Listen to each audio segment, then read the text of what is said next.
Good afternoon.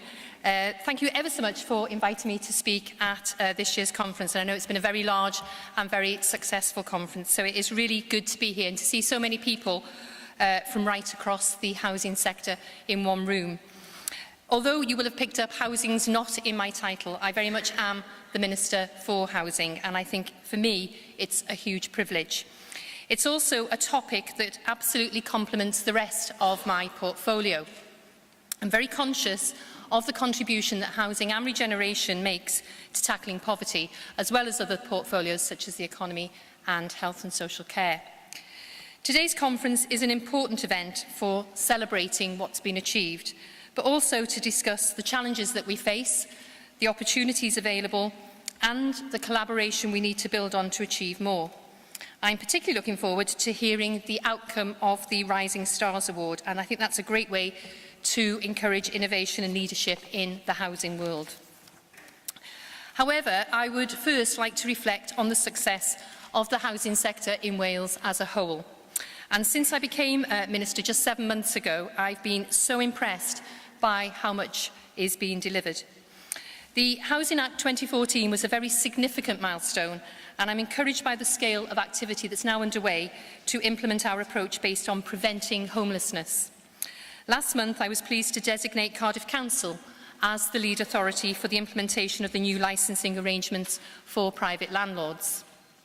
The private rented sector is too important for us not to take seriously the need to promote high standards, and that's already what the very best landlords are already doing.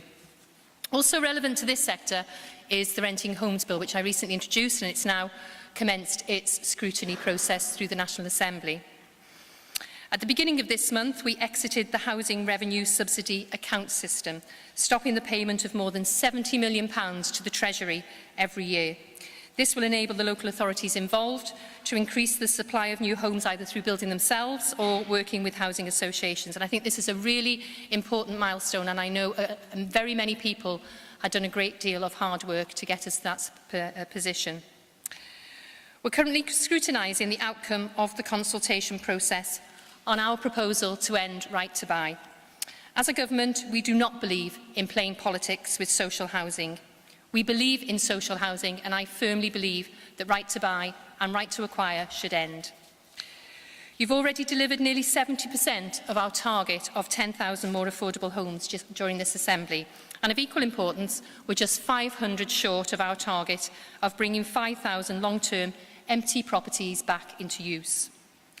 Wales needs more homes right across the housing market, and I'm working with the house building industry to look at ways of increasing the supply of new homes across all tenures. We also need your help to understand what barriers there are to new development. On house building, the signs are encouraging. The number of new homes started during the last quarter of 2014 was up 30% on the same quarter in 2013. Our Help to Buy scheme has seen more than 1,300 completions over the same period, with 2/3 having been sold to first-time buyers.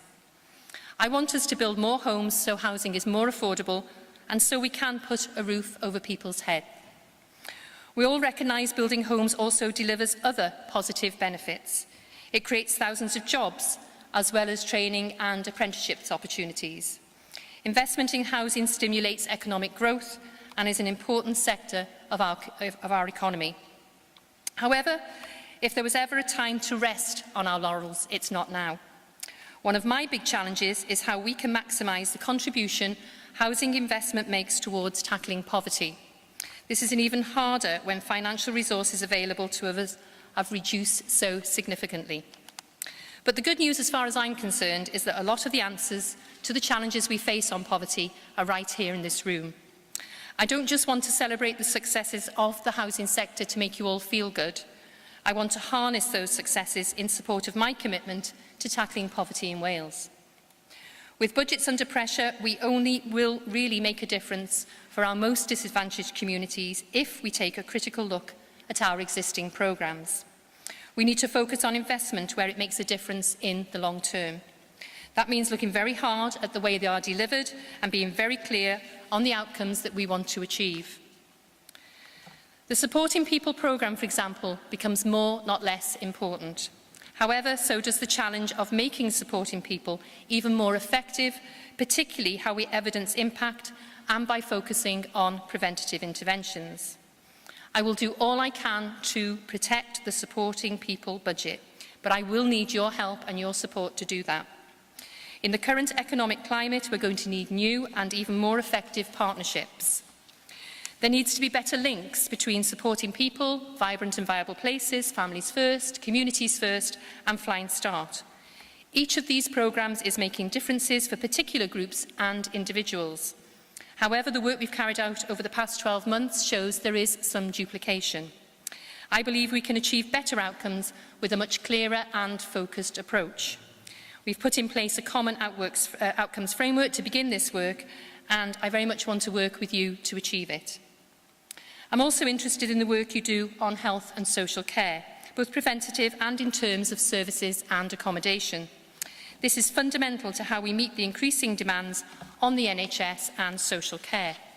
And when I was the Minister for Health and Social Services, I very much appreciated the contribution housing could make to the long-term demographic pressures.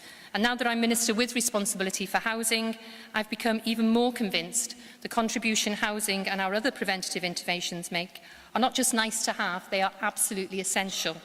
We will never be able to afford the implications of us all living longer if living longer is entirely a matter for doctors and hospitals.